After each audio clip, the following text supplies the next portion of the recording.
우울증이 왔다라고 전화로 본인의 고통을 호소하는 분들도 계셨습니다. 저는 그래서 특별히 이전보다도 더 많은 시간, 그리고 더 깊게 우리 성도들 한 명 한 명 생각하면서 새벽에 나와 기도합니다. 정말 요즘 하루하루가 전쟁 같죠. 바라기는 이 코로나19 이것과 함께 전쟁을 치르는 우리들이 절대로 지지 않고 무너지지 않고 견뎌서 승리하게 될 줄 믿습니다. 여러분, 주변에 제가 이렇게 어느 분야에서 어떤 큰 성공을 이룬 사람들의 공통점을 보면 그 사람들이 꼭 공부를 잘해서가 아니고 또 집안이 막 좋아서도 아니고 뭐 성격이 원만해서 인맥이 많아서 그 분야에서 그 큰 성공을 이룬 것이 아니라 그분들의 공통점은 꼭 있습니다. 그들의 인생에서 위기가 닥쳤을 때 그 위기를 잘 극복한 사람들이 그 극복한 저력을 가지고 자기의 분야에서 큰 성공을 이루게 되는 것을 공통점으로 볼 수 있습니다. 오늘 준비한 말씀은 지난 주간 캠퍼스 성경 공부에서 느헤미야서를 가지고 공부를 했는데 제가 계속 이 본문의 말씀에 읽고 또 읽고 또 읽게 되어서 환난 중에 있는 우리들, 정말 앞길이 준비를 다 해놨는데 어떻게 될지도 모르고 막막해하는 사람들, 근데 방송에서 뉴스를 보니까 지금 답답한 게 문제가 아니라 이 이후에 쓰나미처럼 전 세계를 덮치게 될 경제 공황과 사회적인 혼란이 아마 더 심각할 거다라는 예측을 막 하는데, 그걸 들을 때마다 제가 옛날에는 뭐 그러겠어? 라고 흘러 넘겼는데 요즘은 자꾸 준비해야 되는구나. 우리 시대가 이런 어려움이 현실로 다가왔구나. 그게 분명하게 느껴져서 정말 더 기도하게 되고 마음을 아주 그냥 바싹 긴장하게 됩니다. 그런 우리들에게 정말 하나님께서 이 느헤미야를 통해서 이 환난의 때에 어떻게 하나님의 백성들은 살아야 내야 되는가, 그 말씀을 주신 것 같아요. 오늘 이 말씀을 듣는 저와 전하는 저, 그리고 듣는 여러분들이 이 말씀으로 무장하여서 앞으로 겪게 될 모든 어려움 속에서도 이 기도를 통해서, 이 믿음의 진리를 통해서 견뎌내고 승리하기를 간절히 소망합니다. 환난의 때에 우리가 어떻게 이 어려움을 견뎌내야 될까? 첫 번째 스텝이 있다라는 거예요. 오늘 본문을 보니까 첫 번째, 무너진 현실을 인정해라. 사람은 위기가 닥칠 때 본능적으로 그 위기, 그 현실을 피하려고 드는 게 본능입니다. 맞부딪히려고 안 하죠. 그런데 잘 생각하면 이해가 돼요. 내가 어떻게 해서 지금까지 준비해 온 것인데, 내가 이것 때문에 얼마나 내가 고생하고 힘들게 여기까지 왔는데, 그래서 겨우 이루어질 만한 꿈이 되었고 겨우 이제 됐구나 싶었는데 그 꿈이 무너졌다라는 거 아닙니까? 그 계획이 수포가 되었다라는 거 아닙니까? 그러니 당연히 인정하고 싶지가 않은 거죠. 어르신들한테 제가 이런 말하면 항상 죄송스러워요. 그런데도 어떡합니까? 말씀을 전하려고 하니까. 제가 이제 목회 연수가 오래되다 보니까 깨달아지는 것이 자꾸 있어요. 그 중에서 특별히 저 자신에 대해서 참 내가 부족한 목사구나 라는 것을 뼈저리게 느끼게 됩니다. 제가 31살에 목회 풀타임으로 목회를 시작했는데 30살부터 45살까지 15년 동안 어쩌면 목회 초년병으로서 저에게는요, 열심히만 하면, 열심히 기도하고 열심히 성경 가르치고 열심을 다하면 교회는 저절로 부흥하고 성장하는 줄로만 알았어요. 그래서 지금도 이렇게 보면 참 그게 교만이었는데 40대 중반까지 제가 막 속으로 자랑스럽게 여겼던 게 뭐냐면, 처음 교회를 시작한 이후부터 그 15년 동안 한 주도 줄어든 교인이 없이 늘 늘어나는 목회 상황만을 경험하다 보니까 정말 제가 착각을 하고 지냈던 것 같아요.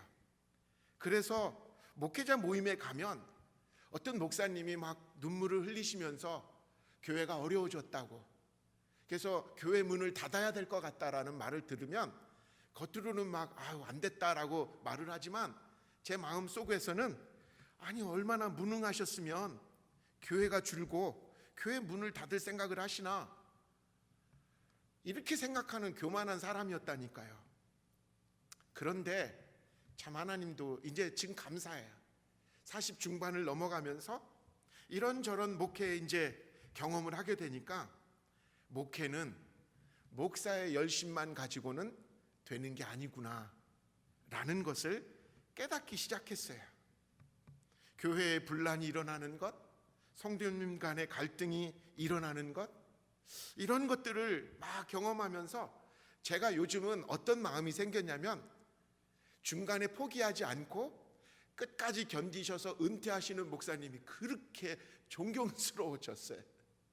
그래서 그런 목사님들 계시면 늘 존경을 표하고, 그리고 어떻게 그 긴 세월을 견디실 수 있었느냐라고 꼭 묻게 됩니다.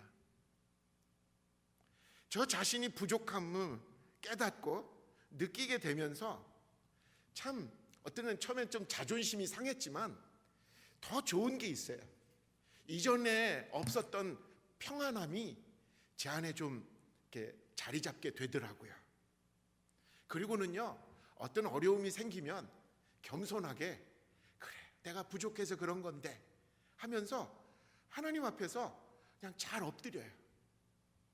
왜냐하면 예전에는 막 이게 왜 이러지? 왜 이렇게 막 문제가 많지?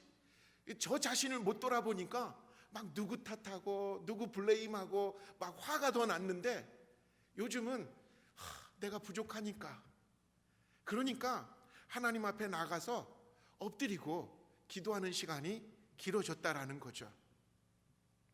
오늘 본문에서 느헤미야는 바벨론 포로 귀환 후에 이 무너진 예루살렘의 성벽을 재건한 사람으로 나타나게 되는 인물입니다. 여러분, 느헤미야는 예언자도 제사장도 아니었어요. 오늘날로 말하면 성직자가 아니었다라는 거죠. 느헤미야는 세상의 고위 관리였어요. 오늘날로 얘기한다면 아마 주지사 정도, 총독이라고 불렸으니까요. 총독이 되어서 예루살렘에 파견되어 예루살렘 성벽을 재건한 일을 했던 사람이 느헤미야입니다. 그가 무너진 성벽을 재건할 수 있었던 것은 지금 예루살렘 성벽이 완전히 불에 타서 무너졌다라는 소식을 들은 그 순간, 자기의 민족이 꿈꾸고 희망했었던 예루살렘 성의 재건, 그것들이 지금 처참히 무너졌다라는 그 현실을 인정하는 순간부터 느헤미야의 사역이 시작되는 것을 보게 됩니다. 오늘 본문 3절에 보면요, 한번 같이 읽겠습니다. 시작. 그들이 내게 이르되 사로잡힘을 면하고 남아있는 자들이 그 지방 거기에서 큰 환난을 당하고 능욕을 받으며 예루살렘 성은 허물어지고 성문들은 불탔다 하는지라. 느헤미야는 예루살렘 성이 무너지고 성문들이 불탔다는 소식을 자기의 형제, 친척들에게 통해서 듣게 됩니다. 여러분, 바벨론 포로로 있던 이스라엘 사람들은 바벨론을 무너뜨리고 새로운 나라를 이룬 페르시아, 그 페르시아의 왕이었던 고레스에 의해서 주전 BC 538년에 포로로 있었던 사람들 중에서 제사장이었던 수룹바벨을 중심으로 그 바벨론에 있었던 포로들 중에서 이스라엘 사람들을 1차로 돌려보냅니다. 그게 1차 포로 귀환이라고 말하죠. 처음으로 수룹바벨을 중심으로 예루살렘에 도착한 그 사람들은 예루살렘 성전을 재건하기 위한 노력을 막 힘씁니다. 그런데 그 성전 재건 작업은 예루살렘 주변에 살고 있었던 이민족들에 의해서 방해를 받게 되고 결국은 중단되게 됩니다. 계속 중단되게 되다 보니까 또 주전 BC 458년에 학자이면서도 제사장이라고 하는 에스라를 중심으로 이 에스라가 다시 그 페르시아 임금의 호의를 받고 두 번째로 에스라를 중심으로 포로가 다시 돌아오게 돼요. 2차로. 그 에스라를 중심으로 다시 중단되었던 그 재건 운동이 막 일어나게 되는데 그 재건 운동조차도 지금 예루살렘에 살고 있었던 주변에 살고 있었던 적들에 의해서 처참하게 방해되어지고 지금 오히려 성벽 자체가 무너지고 불에 탄 이런 현실을 겪게 됐다라는 거죠. 어렵게 예루살렘으로 귀환한 사람들이 예루살렘 성전과 예루살렘 성벽을 재건하기 위해서 노력했던 그 노력들이 지금 물거품이 되려고 하는 상황이었어요. 아니, 현실은 무너졌어요. 근데 그 무너진 현실을 느헤미야가 듣고 그것을 받아들이며 그것을 하나님 앞에 내어놓고 울기 시작하면서 예루살렘의 성벽의 재건 운동은 시작하게 되었다라는 거예요. 이것입니다. 문제는 뭐냐면 문제를 인식하지 못하는 게 문제예요. 우리에게 있어서 이 문제가 무엇인지를 알고 그리고 그것을 인정하고 그것을 통해서 이 문제를 해결하는 시작점은 시작되어진다는 거죠. 여러분, 누가복음 15장에 탕자의 이야기가 나오잖아요. 그 탕자가 언제 아버지의 집으로 돌아오게 됩니까? 돼지우리 안에 처한 자기의 상황이 비참함을 깨닫고, 그거예요. 자기가 지금 얼마나 처참한지, 지금 우리가 살아가고 있는 이 세상의 도덕과 윤리와 지금 처지가 얼마나 하나님 앞에서 땅에 떨어진 무너진 상태인지를 깨닫는 것부터 시작한 것이 오늘 이 어려움을 겪고 있는 이 상황에서 해결의 시작점이 돼야 된다라는 거죠. 지금 무너진 세상을 우리는 인정해야 됩니다. 나라든 개인이든 교회든 모두가 미움으로 가득 찬 이 세상. 어쩌면요, 사람 한 사람, 나라 한 나라를 보고 심지어는 믿음의 사람들조차도 열심을 내는 그 동기를 가만 들여다보면 누구를 이기려고, 누구를 미워하는 마음 때문에 막 화가 나가지고 내가 다시는 무시당하나 봐라 하면서 열심을 내는 동기를 그런 것으로 삼더라는 거죠. 원수 마귀가 사람들 마음에 심어놓은 이 미움의 바이러스는 국가든 개인이든 서로를 시기하게 하고 서로를 미워하게 하고 결국은 서로를 죽여야 내가 산다라는 그런 아주 못된 생각을 갖게 만든다는 거예요. 여러분, 지금 잘 알고 계시죠? 이 위급한 상황 속에서도 세계 빅2, 미국과 중국이 무슨 얘기를 하고 있어요? 서로 네 탓 내 탓을 하고 싸우고 있어요. 참, 무너진 상황에서 저는 저 자신을 포함해서 우리 교회들도 예외일 수 없다라고 생각이 들었어요.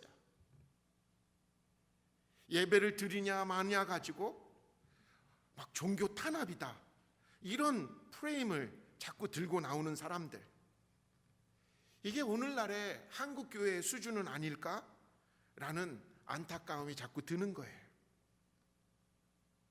이 어려운 순간에 이웃이 얼마나 힘들어할까? 이 와중에도 교회는, 성도는 주변의 어려운 사람들을 어떻게 도울까? 이렇게 고민해야 되는데 교회가 자신들의 문제만을 놓고 이익이냐 손해냐, 세상을 구원하려고 하는 교회가 아니라 교회 자신만을 위한 교회가 되어버린 건 아닐까. 저는 지난 주간에 저희 사랑하는 성도님들 때문에 제가 또 많은 기도와 또 회개를 많이 했습니다. 어떤 집사님은 저한테 이런 말씀을 하셨어요. 목사님, 이 어려운 때 청년들이 혹시 음식을 못 먹을까? 그들에게 혹시 도시락을 만들어서 배달하면 어떨까요? 그런 집사님이 계시더라고요. 또 어느 집사님은요, 저에게 연락을 해주셔서 목사님 혹시 요즘 실직하신 분 없으세요? 경제적으로 너무 고통받는 분 없으세요? 물어오시는 분들도 계시더라고요. 제가 미처 챙기지도, 그리고 더 다가가지도 못한 그 하나하나 일들을 성도님들은 놓고 기도하시고, 그리고 그것이 어떻게 도움이 될 수 있을까 물어보시고 자원하시는 모습을 저는 보면서 많이 배웠습니다. 이러한 위기를 겪으면서 저는 철저하게 지금 무너진 우리들의 믿음, 교회의 가치, 목회자들의 그 모습, 이거를 인정하는 것부터 시작해야 되겠구나라고 깨달았어요. 밑바닥에부터 다시 시작해야지 어설프게 그냥 어려움만 넘기면 되는 줄 알고 했다가는 이 아주 큰 위기의 순간이라는 사실을 깨닫습니다. 무너진 우리들의 모습, 이 모습을 인정하는 것은 분명 자존심 상하고 힘든 일이지만 우리는 지금 이 땅에 떨어져서 무너진 우리들의 모습, 교회의 현실, 신앙의 현 주소를 인정해야 됩니다. 그렇게 할 때 비로소 회복의 프로세스는 시작될 수 있기 때문에 그렇죠. 받아들이기는 힘들지만 이 무너진 현실을 인정하는 것이 이 문제를 해결하는 시작점이 된다라는 것. 이 환난의 때 두 번째로 절망보다는 회개가 먼저 해야 되는 것입니다. 느헤미야는 예루살렘 성벽이 무너졌다는 소식을 듣고 누구 탓을 하지 않았어요. 먼저 앞에 간 수룹바벨 탓을 한 것도 아니었고, 에스라가 정말 그분까지 갔으면 그분이 가서 좀 잘 좀 하지, 이렇게 누구 탓하지 않았어요. 먼저 간 사람들 막 그 열심히 있게 했다며. 근데 이 모양이 뭐야? 누구 탓하지 않았다라는 거예요. 원망하지 않았다라는 거예요. 실제로 그곳에 자기는 없었기 때문에 그 싸움에서 졌든가 아니면 지금 성벽이 불에 타는 동안에 사람들은 뭐 했대? 원망하지 않았다라는 거예요. 느헤미야 자신이 포로로 끌려간 2세로 태어났기 때문에 이스라엘 나라가 망한 것에 대해서 자기 책임이다 라고 직접 말할 필요는 없는 사람이거든요. 예루살렘 성벽이 무너진 것, 자기가 거기 없었으니까 자기 잘못이라고 말할 것도 없는 거예요. 그런데 느헤미야는 자신과 자신의 민족과 자기의 부모 세대의 죄까지도 회개하고 있다라는 거죠. 우리는 지금 이 시대를 살아가면서 나 자신만이 아니라 민족과 국가와 이웃과 사회에 대해서 공동체 의식을 좀 같이 느껴야 된다라는 거. 나라만 잘못한 게 아니라는 거. 지금 이 사회만 잘못된 게 아니라는 거. 그 안에 내가 포함되어 있다라는 거. 오늘 본문의 6절 7절 같이 읽겠습니다. 이제 종이 주의 종들인 이스라엘 자손을 위하여 주야로 기도하오며 우리 이스라엘 자손이 주께 범죄한 죄들을 자복하오니 주는 귀를 기울이시며 눈을 여시사 종의 기도를 들으시옵소서. 나와 내 아버지의 집이 범죄하여 주를 향하여 크게 악을 행하여 주께서 주의 종 모세에게 명령하신 계명과 율례와 규례를 지키지 아니하였나이다. 우리들이 환난을 당할 때, 특별히 세상에서 100% 그렇진 않지만 대부분 우리들의 잘못과 우리들의 죄로 말미암아 이 무너짐의 시작이 있다라는 것. 느헤미야는 자신의 죄뿐만 아니라 자기 민족, 자신의 부모 세대의 죄까지도 회개하고 있다라는 거예요. 어쩌면 죄는 한 사람만 저지른 게 아니거든요. 죄의 문제를 깊이 들여다보면 다 연결되어 있는 죄의 연대성이 있습니다. 하나님의 택함받은 이스라엘 백성들이 바벨론에 의해서 나라가 무너지고 처참한 포로 신세가 되어서 살아가고 있는데, 겨우 이제 70년이 지나서 이제 겨우 포로가 귀환되어서 예루살렘 성전과 성벽을 재건하려는 과정 중에 지금 이 주변 이방 민족에 의해서 방해를 받고, 심지어는 지금 조금 세워져 나가려고 했던 성벽이 무너지고 불에 타는 일들이 겪으면서 느헤미야는 이렇게 자신과 자신의 민족과 그리고 자신의 이 공동체를 대신해서 이런 기도를 한 거예요. 하나님 앞에 우리는 아직도 제대로 회개를 드리지 못하고 있구나. 하나님 앞에서 내 민족과 부모 세대가 더 기도 많이 해야 되겠구나. 느헤미야는 금식하며 눈물로 회개의 기도를 드렸던 것입니다. 여러분, 중요한 것은 회개하며 기도할 때 그 기도 중에 하나님의 약속의 말씀을 떠올리며 붙잡고 기도해야 되는 것이 능력의 기도라는 사실입니다. 왜냐하면 회개는 회개로 끝나는 것이 아니라 그 회개를 통해서 하나님께서 회복시켜 주실 그 미래에 대한 꿈을 다시 갖기 시작하는 계기가 되니까요.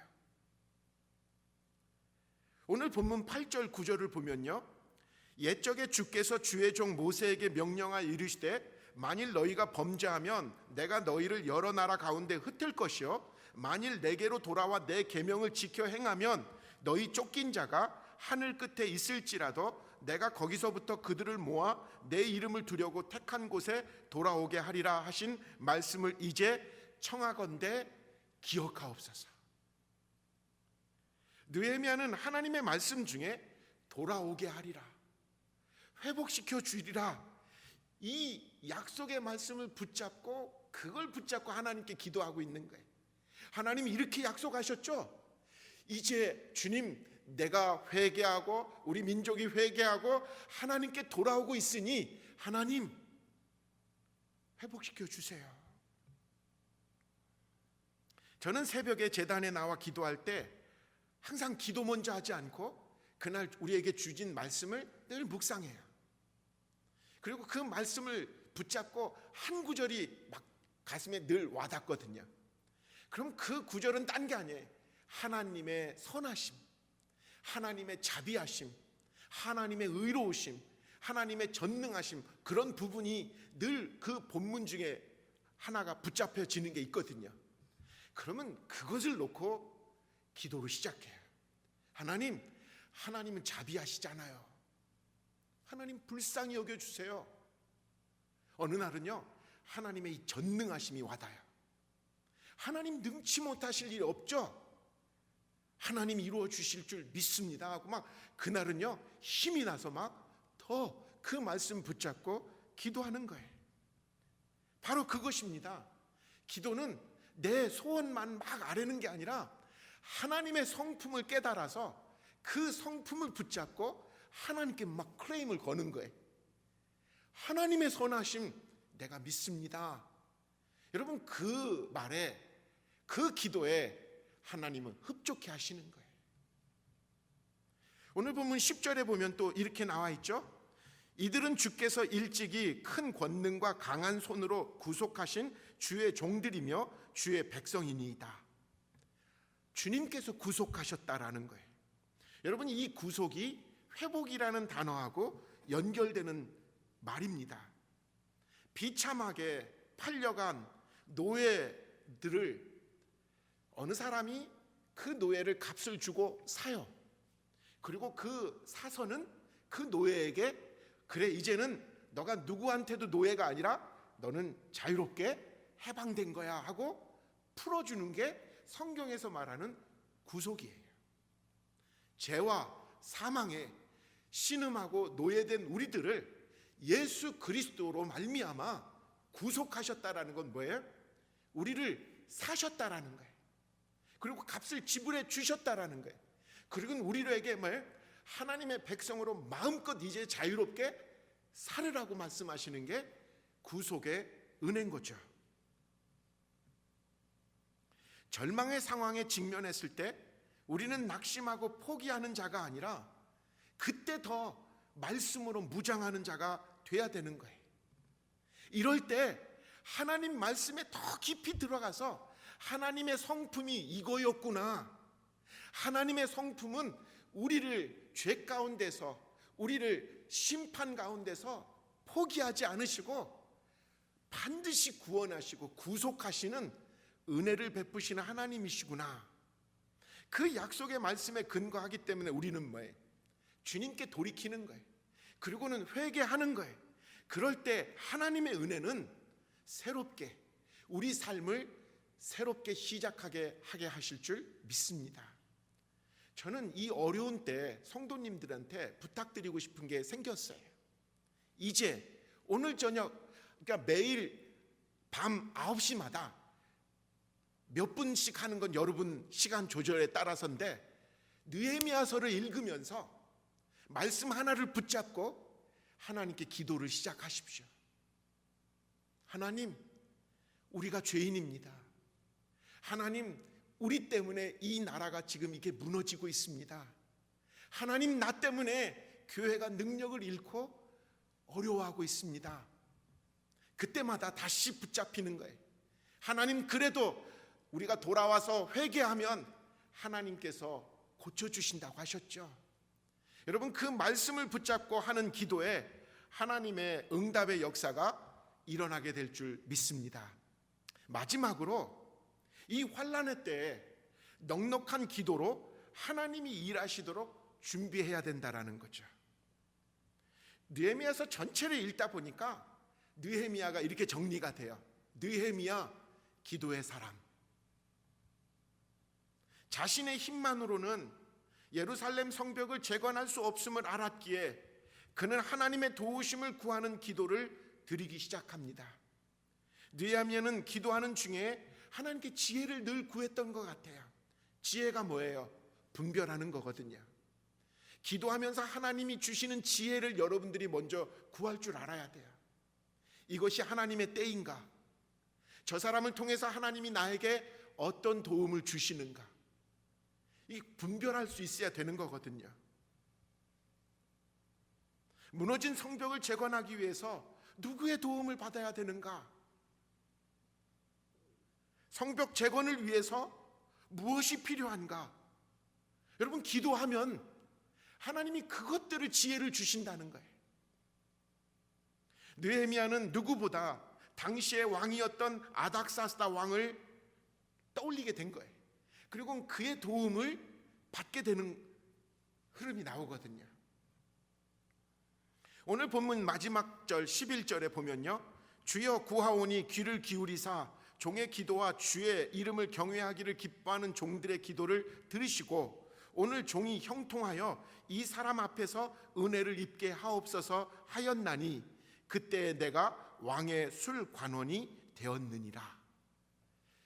계속 기도하면서 느헤미야가 했던 기도는 딴 게 아니에요. 하나님, 누구의 도움을 받아야 될까요? 어떤 일들을 감당해야 되나요? 하나하나 기도를 통해서 준비했다라는 거죠. 느헤미야는 먼저 하나님께 아닥사스다 왕의 마음을 움직여 주시도록 기도했습니다. 왕이 움직여 주지 않으면 아마 그는 자기가 머물고 있는 그 수산궁을 떠날 수도 없었을 거니까요. 성벽 재건에 필요한 것들도 왕이 도움 없이는 얻을 수 없다라는 것을 깨닫게 된 거예요. 그런 까닭에 그는 아닥사스다 왕 앞에서 형통하게 해달라고 기도했던 거예요. 기도하면서 느헤미야는 결코 서두르지 않는 모습을 보게 돼요. 그는 기도하고 또 기도하고 때를 기다렸습니다. 여러분, 느헤미야가 처음 예루살렘 성벽이 무너지고 불에 탔다라는 소식을 들은 때부터 왕을 만나서 왕에게 대화를 시작하는 때까지가 4개월이 걸려 있어요. 성경을 읽다 보니까. 왜냐하면 느헤미야가 하나님을 통해서 처음 예루살렘 소식을 들었었던 때가 기스르월이라고 말해요. 오늘날 우리 날짜로 계산하면 11월 중순 정도라는 거죠. 근데 지금 이 느헤미야가 아닥사스다 왕 앞에 나가서 대화를 시작하는 것은 성경 본문의 2장 1절을 보면 한번 같이 읽겠습니다. 2장 1절. 아닥사스다 왕 20년 니산월에 왕의 앞에 포도주가 있기로 내가 그 포도주를 왕에게 드렸는데 이전에는 내가 왕 앞에서 수심이 없었더니 왕을 만난 때가 니산월이라고 돼 있어요. 근데 오늘날 이 니산월은 3월 중순을 말해요. 자, 11월 중순에 예루살렘 성벽이 무너졌다라는 얘기를 듣고 니산월 3월 중순에 왕을 만나는 그 기간 동안 120일 4달의 기간 동안 느헤미야가 빠짐없이 기도했다라는 얘기거든요. 여러분, 이 4개월 동안의 느헤미야의 착실한 기도가 있었기 때문에 아닥사스다 왕이 묻거든요. 내가 널 위해서 뭘 해주기를 원하냐? 야, 너 그럼 내가 허락해주면 얼마만큼 있다가 올래? 뭐가 필요해? 이랬을 때 막힘없이 느헤미야는 줄줄줄줄 대답을 합니다. 기도 안 했으면 4개월 120일 동안 하나님 앞에서 구하고 하나님이 주시는 지혜를 구했으니까 정확한 때가 있을 때 기도로 준비된 느헤미야는 거침없는 대답을 통해서 다 얻어내요. 무너진 꿈과 세상을 회복시키는 일들은 결코 쉬운 일이 아닙니다. 시간이 필요하고 또 많은 도움을 받아야 될 일들일 거예요. 때로는 엄청난 대가를 지불해야 될 경우가 있습니다. 우리가 회복을 위한 비전을 가질 때 회복을 위해서 나는 어떤 대가를 지불해야 될까를 준비해야 되거든요. 그냥 막 처음 열심히로 다 달려들었다가 그 상황은 안 바뀌고 있거든요. 느헤미야를 읽다 보면요, 그가 예루살렘 성벽을 재건하기 위해서 총독의 위치를 가지고 갔음에도 불구하고 얼마나 그를 괴롭히는 적들이 많았는지, 얼마나 어려운 환경이었는지 우리는 알게 됩니다. 그를 공격하는 원수들, 그리고 안과 밖에 그 수많은 장애물들을 느헤미야는 어떻게 견뎠을까요? 그전 4개월의 넉넉한 기도를 통해서 준비가 돼 있었다라는 거죠. 회복의 과정은 쉽지 않습니다. 아마 오늘 우리들에게 이 망가진, 이거 무너진 이 상황을 보면서 이게 쉽게 되겠어요? 그러나 회복의 꿈을 주신 분은 하나님이시라는 것, 그 회복의 기쁨을 하나님께서 허락하실 거라는 걸 믿고 느헤미야가 결국 무너진 성벽을 재건한 것처럼 오늘 우리에게도 이 상황을 바라보면서 무너진 것들을 인정하고 그것이 누구 탓, 누구 잘못이 아니라 나의 문제인 것을 인정하고 그리고 다시 하나님의 말씀으로 깊이 무장하여서 하나님 앞에 그 말씀 붙잡고 기도해 나간다면 그 기도를 통해서 넉넉한 기도를 통해서 내가 앞으로 어떻게 감당해야 될까? 내가 앞으로 어떻게 헌신해야 될까? 넉넉히 결단하고 준비하고 무장한다면 지금 이 무너진 상황은 분명히 하나님께서 다시 교회를 세우라고, 다시 우리 아이들이 믿음으로 아름답게 살아갈 그 세상을 회복시키는 시작점이 되어갈 줄 믿습니다. 하나님의 나라의 꿈을 재건하는 일에 이제 우리는 꿈을 꿀 수 있어야 될 줄 믿습니다. 집안에 갇혀 지내는 시간이 아마 언제까지일지 모르지만 이 시간 여러분들은 무엇을 알고 이 시간을 보내려고 하십니까?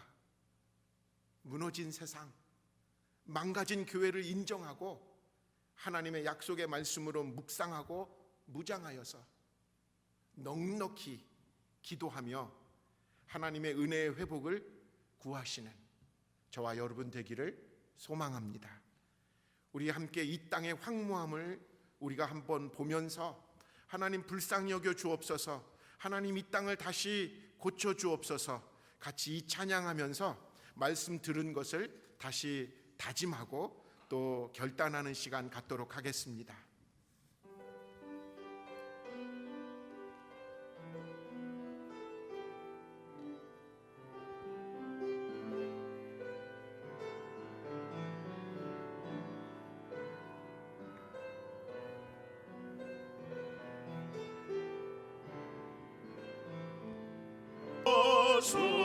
흥의 불길 타오르게 하소서.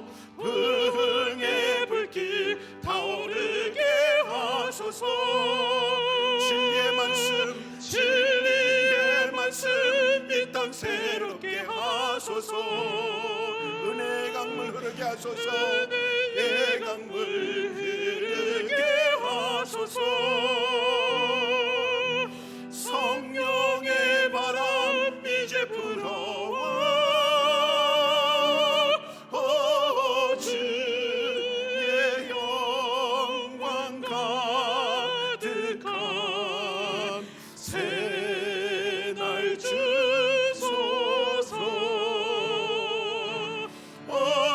주님 나라 이 땅에 임하소서. 우리 함께 같이 기도할 때 하나님 이 땅을 고쳐 주옵소서. 이 땅의 모든 죄악이 나를 포함해서 다 회개하며 주님께 돌이키는 귀한 기도, 귀한 회개의 역사들이 일어날 수 있게 해달라고 주님 성령님 다시 한번 우리들의 식은 가슴과 우리들의 연약한 것들을 다시 뜨겁게 하시고 다시 주님 앞에 바로 서는 우리들 되게 해달라고 우리 함께 기도하는 시간 갖겠습니다. 사랑의 하나님 아버지, 모두 나의 탓이고 나의 아버지 연약함이고 나의 죄악인 것을 이 시간 고백합니다. 우리 민족의 죄를 고백합니다. 나의 아비의 죄를 고백합니다. 나와 나의 아비의 죄가 심히 주님 앞에 크고 큽니다. 주여 불쌍히 여겨 주옵시고 주님 아버지 이 무너진 세상 아버지 이 아버지 타락한 세상에 하나님의 아버지 역사하심을 다시 한번 구하오니 주님 성령의 도우심으로 새롭게 변화되어지게 하여 주시옵소서. 주님의 능력을 구하 구합니다. 주님의 역사하심을 구합니다. 진리의 말씀이 우리 안에 새롭게 변하게 하여 주옵시고, 은혜의 아버지 그 강물이 넘쳐 흐르게 하여 주옵소서. 심령들마다 변화의 역사가 일어나게 하시고, 은혜의 역사가 있게 하여 주시옵소서. 기도하게 하시고 말씀으로 무장하게 하시고 주님께 돌이키는 역사가 있게 하여 주시옵소서. 아멘, 아멘, 아멘.